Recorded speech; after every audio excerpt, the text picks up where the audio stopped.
Colorado Backcountry Discovery Route. 744 miles of adventurous, hardcore, oh my god, I cannot believe I'm doing this riding. Well, good morning to day 3. It's going to be a rough start today. Woke up to frost on the bike, which means it's pretty cold. But today we are heading into Lake City for breakfast, and then we're going to be going to Tin Cup and Pitkin, and then Cumberland Pass, which is 12,200 feet, and Cottonwood Pass, which is 12,126 feet. And then we'll be ending our day in Buena Vista.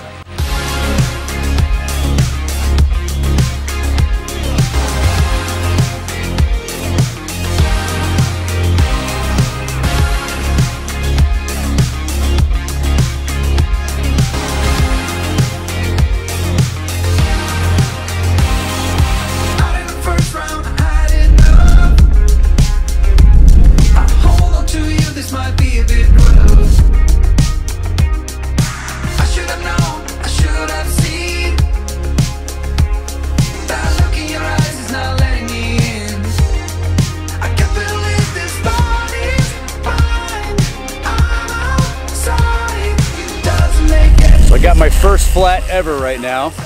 Luckily, Joe and Derek were here to give me a hand on getting this thing fixed.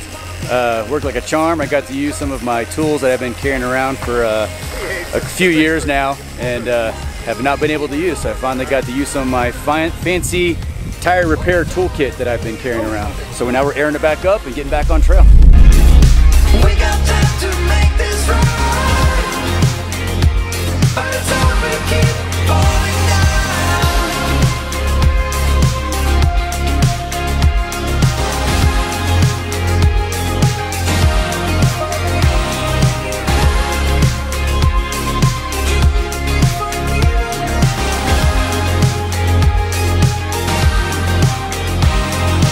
Do you remember our first touch?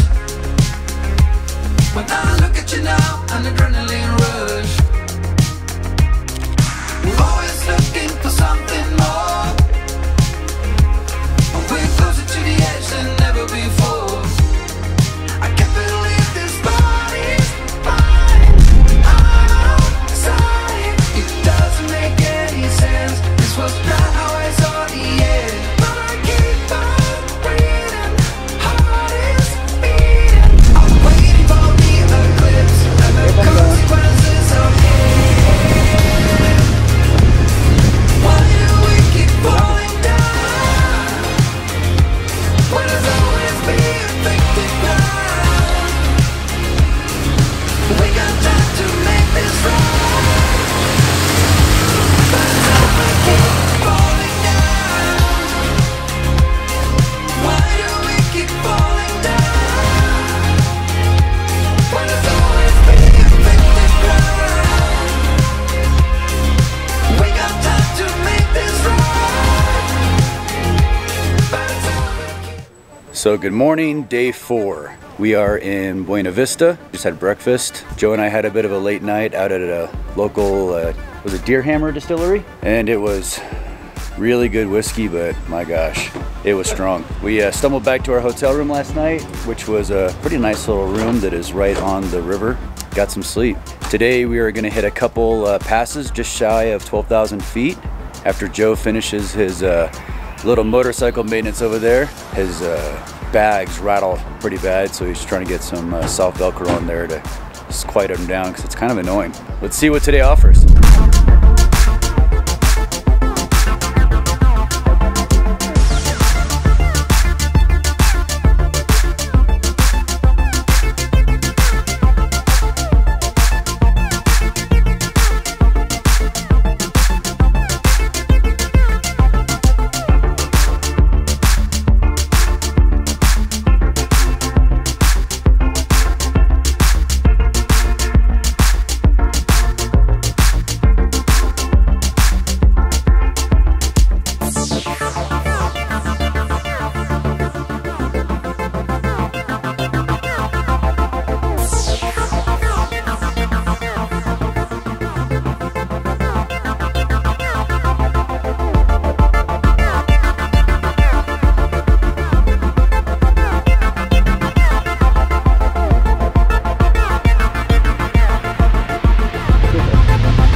Just before Hagerman Pass, on our way up to the last pass of the day, just past Leadville.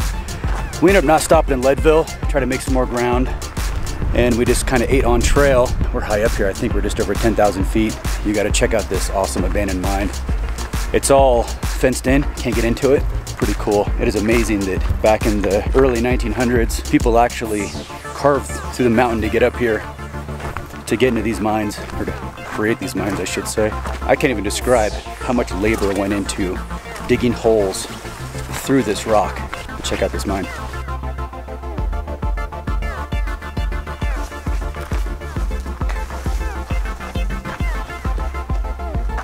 Yeah, self-preservation is telling me that's as close as I'm gonna get. I don't know if you can tell, but the whole thing is kind of listing forward with that big boulder up on top right here. That's, you know, probably a couple thousand pounds. Let's just not press my luck. Lunch was good, had some chicken and mashed potatoes, a little mountain house meal.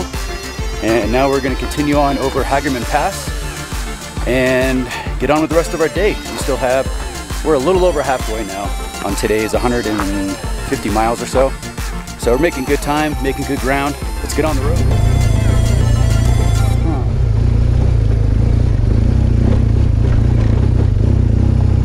So we made it to the top of Hagerman Pass. It was a little rough, not terrible. Still quite a bit of snow up here, as you can see behind me. A little cloudy, might rain on us. It sprinkled on us coming up, but not bad. What do you think, Joe? It's good so far. I like it. That's all you got? That's all I got.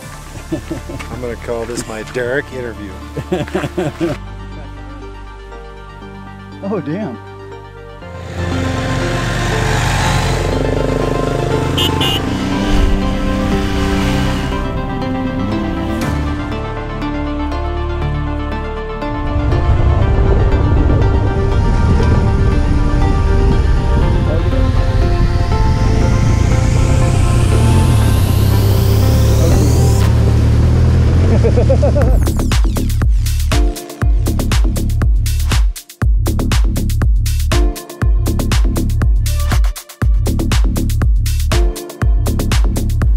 We're picking our way through the forest here from Hagerman Pass, and Joe noticed this old abandoned ruins just a little bit off the road, so we decided to walk over and check it out. Looks like either an old cabin or maybe something older, like an Indian settlement or something. So let's go check it out, see what it is.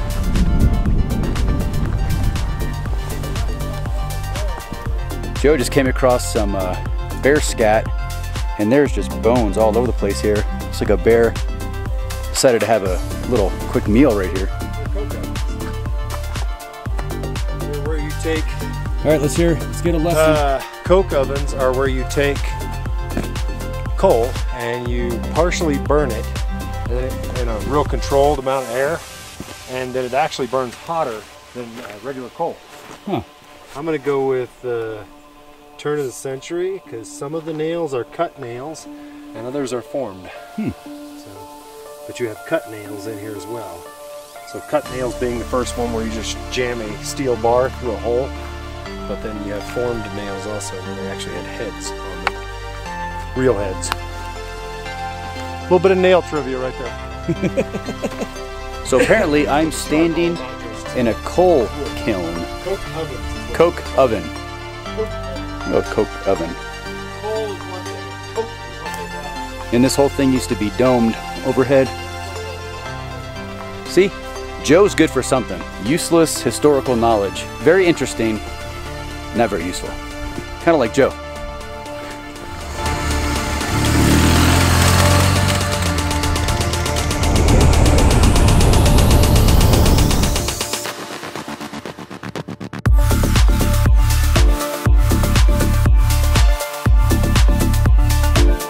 We ended up getting to Gypsum, which is a pretty disappointing town. There's not a lot there. The closest camping to Gypsum is backtracking like 40 miles or going to the town called Eagle, which is a little ways down the ways, but we didn't really want to backtrack off the BDR too far. So we ended up continuing on the BDR a little bit to find some camping spots, and I ended up eating it, climbing this little hill climb because of the ruts. It was a little sandy. My back tire kind of washed out and it launched me into the brush.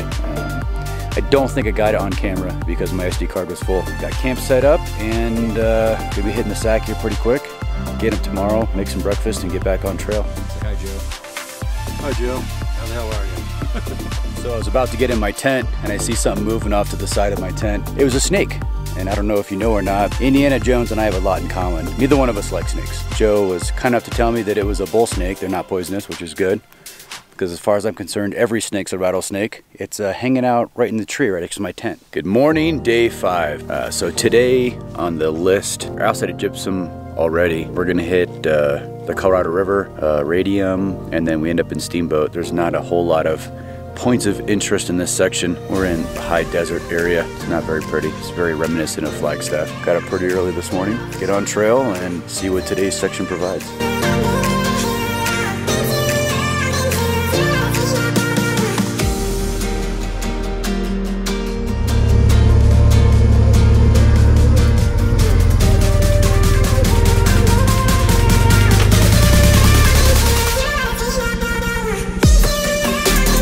Put your hands up, like wind.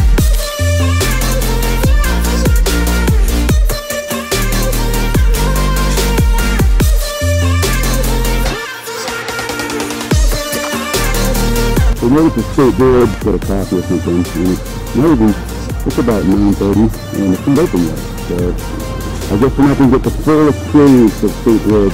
But it's pretty cool. They have cabins and yurts and laundry and showers, and it's very nice.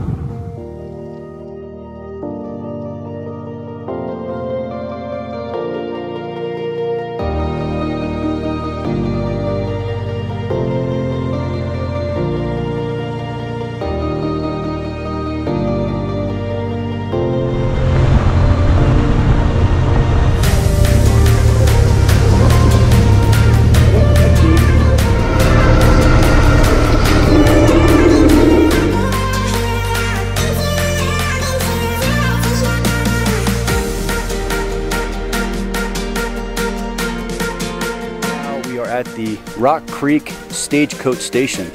This used to be a stagecoach, post office, hotel, bunkhouse, restaurant, kind of a one-stop do-it-all. Apparently it has its own Facebook page.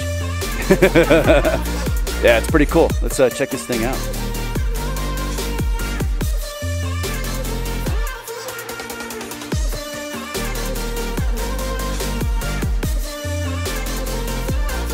So right here you can see that these are all redone logs.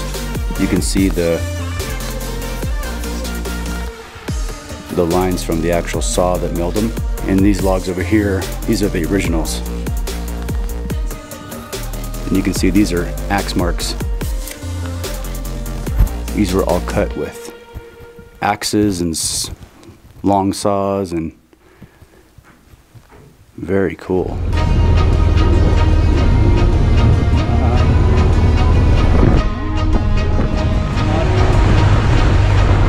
We made it to Stagecoach Reservoir on the way to Steamboat Springs, and this lake is just amazing, and it's a power generating station. But what I want to show you right now is the most seedy bathroom that I have ever been in. And I wouldn't say it's the dirtiest, because I've been in some pretty filthy bathrooms, but it's one of those bathrooms that you walk into and you just wish you hadn't. So this is how it starts.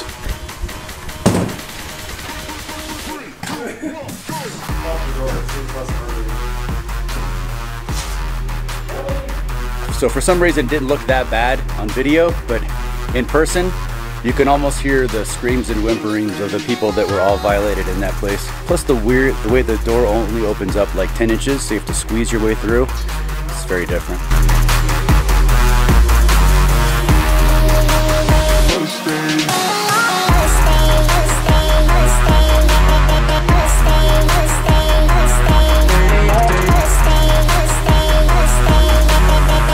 Here's a catch-up as to what's happened so far today. Joe and I have arrived in Steamboat Springs.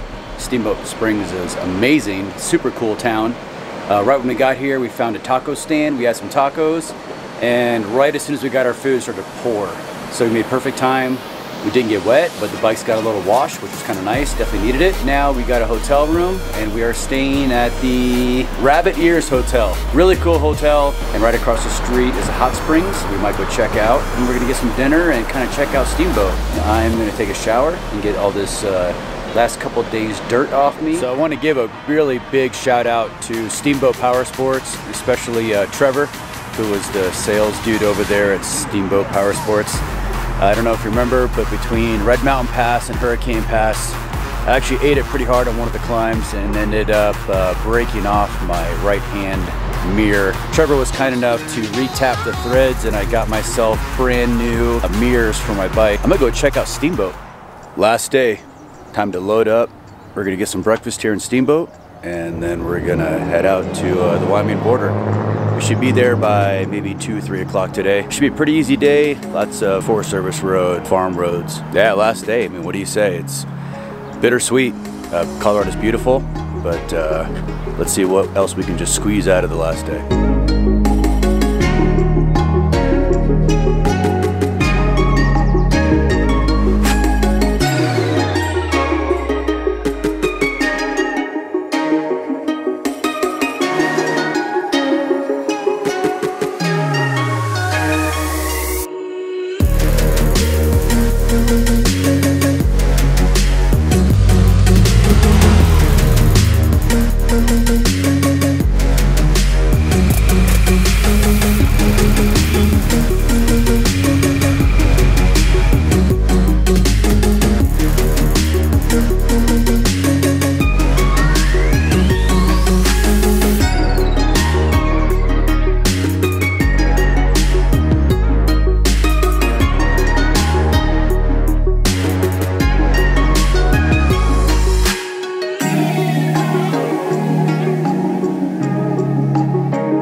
Joe's doing a victory lap. He's doing a victory lap because we are in Wyoming. We made it. We kicked the Colorado Backcountry Discovery Route's ass. We tamed the beast, and now we're gonna get some food because that's important. But goddamn, that was an ass kicker. I 100% suggest you do it, but I will definitely be putting out a completely honest review of what the Discovery Route has in store for you if you plan on doing it on big bikes. It's its own thing. So I'll get into that later, but yeah, let's go celebrate.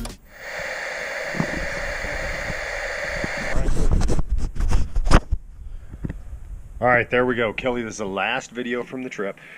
Finally made it home at 8:30 last night, and here's the result of riding through all of Montana in one night, or in one day. This is what your motorcycle looks like. Look at this. Look, here's an actual wasp. Hit so many, my front wheel is actually nothing but one large bug. Thought I'd share this with you. Bugs, bugs, and more bugs. And let's see, here's the bike. Yeah, The only place there's no bugs is the exhaust pipes because they burn off of there and it smells like burning bugs. It's awesome. Gotta love that. So with that, trip's over. Kelly, make a good movie and hurry up about it, okay?